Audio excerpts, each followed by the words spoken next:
and we've just been seeing pothole after pothole after pothole. Just take a look at this one here right behind me. You can see at my feet there is asphalt scattered all over here. We're here at the River's Edge apartment complex, and I'm going to step aside so you can take a better look at this scene over here. There's bits of the mailbox thrown around. Right over here is this decorative house. Hendry left the Northwest for North Carolina. Maybe you come sit on the couch and turn on KHQ in here. Multiple businesses in downtown Spokane announced they're closing their doors for good.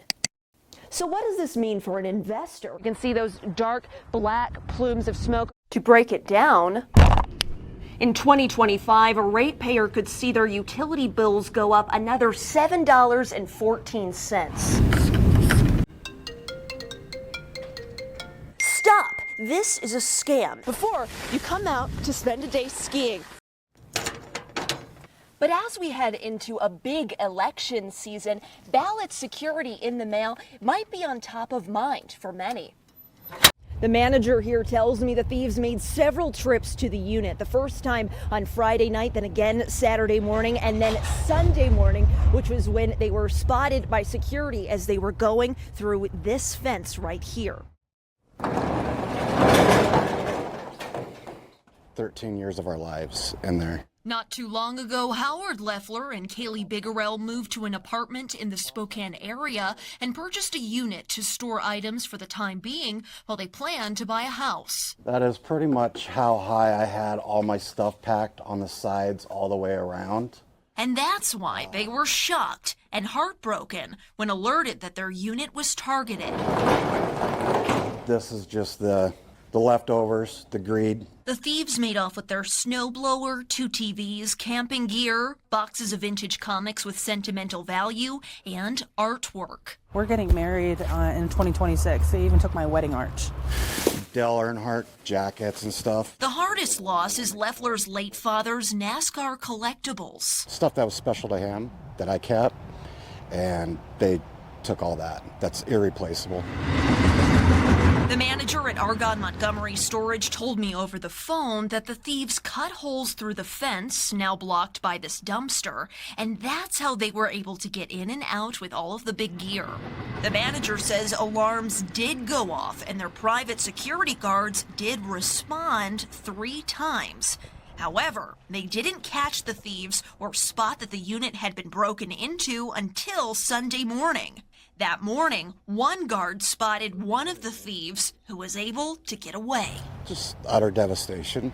The couple says they have a renter's insurance policy on their unit that covers $2,500 of what was stolen. But they estimate $10,000 worth of their possessions were taken. If I was a thief, I'd be like, oh, no, not that one. But the main question they ask is why their unit? They went straight to my unit, knowing or acting like they knew something was in there. And in any of the videos, they never seemed rushed. They never seemed stressed out.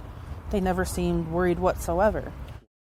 Management here tells me that the last time that they had any units broken into was about 6 or 7 years ago, and a police report was filed, and the Spokane County Sheriff's Office is looking into this situation. But for now, reporting live in Spokane Valley, I'm Steffi Roche, Nonstop Local.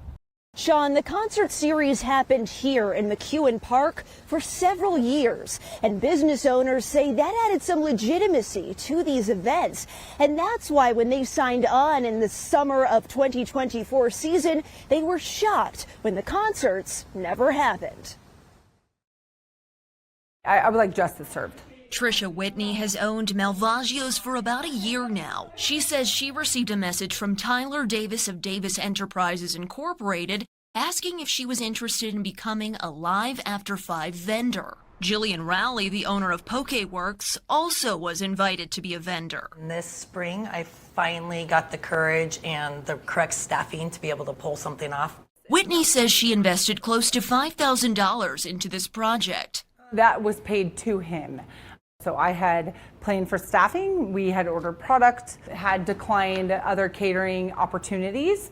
So the potential loss of revenue is significant because who really knows what that monetary value is. Raleigh tells me she paid $2,500 to Davis, but spent over $25,000 towards a trailer for the event.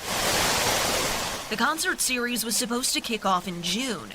Rowley Whitney and Nick Leonard, the owner of Fine Brood, who also says he spent approximately $5,000 to be a vendor, each became worried when Davis pushed back the start date. June rolled around, the first couple events didn't happen.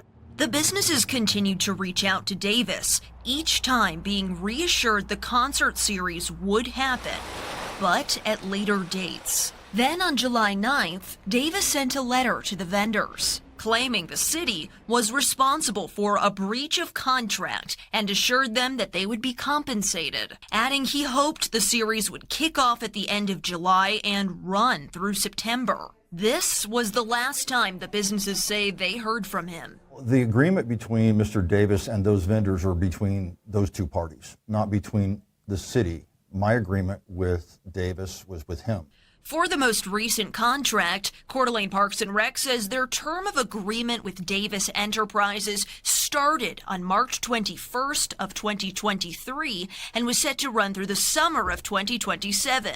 Under the agreement, they say Davis Enterprises agreed to pay an annual refundable deposit of $5,000 and a permit fee of $1,200 per concert at least 30 days before the first event every year. He was unable to do all of those things. After a lot of back and forth, He got a letter from us in the latter part of June that we were done with the concert series. He had some difficulty in, I think, accepting that decision.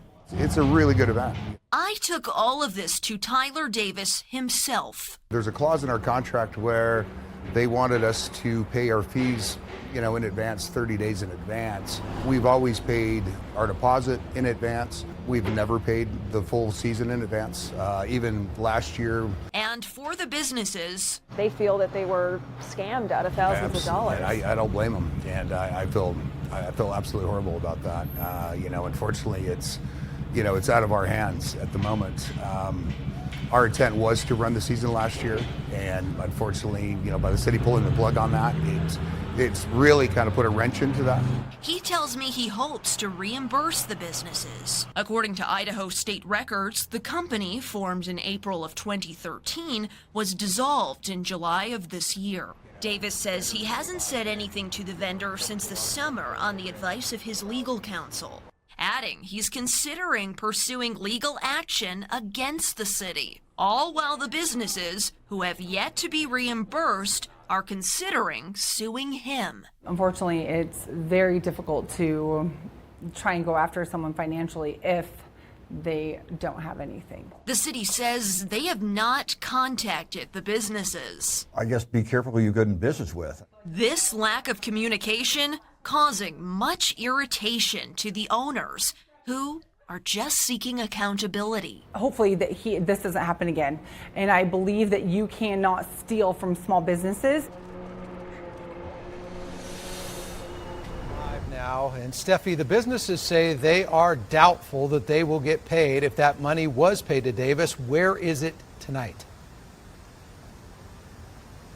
Well, Davis says the money has been spent. He says the funds went towards paying the bands, which never performed, marketing, and office expenditures. And out of the at least 7 businesses involved, only one business, Crafted Tap House, got their money back by filing a dispute with their bank. But for now, reporting live in Coeur d'Alene, I'm Steffi Roche, Nonstop Local. Well, I first covered this story back in late November, and at that time, the city expected to have some answers in just a matter of days. But here we are in February, and the city still has not recovered those funds. And today, I talked to residents here in Clark Fork who shared their concerns. The overall picture is the people at City Hall are entrusted with our taxpayer money to manage the city government. And it appears to be a case of mismanagement. You like to have faith in the people that are running things. That's Bill Stevenson. He owns the Clark Fork Lodge. Stevenson is frustrated after learning the city was deceived by email. It sounds as though there was no review of the transaction and nobody verified the information. A simple phone call to the contractor might have been able to verify that, hey, this is false information here, this banking information. The city says the impersonation seemed legitimate, leading city staff to initiate the $483,000 payment, which the city's bank authorized on November 18th. Shortly after the payment was made, the contractor became suspicious of a fraudster impersonating the business manager, leading the city to request a stop payment from their bank. You hate to see $500,000 get squandered. Stevenson tells me that he feels the city is not being fully transparent about the situation or the status of the ongoing investigation. Some simple answers would probably pacify people rather than trying to keep quiet and apparently hoping that the issue blows over. It seems to only get worse when you don't want to discuss it. No. And George Chifu also feels left in the dark. That's a lot of money for a little town like this, just to be glossed over. I think the residents should be asking a lot of questions. I mean, that's not a small amount of money.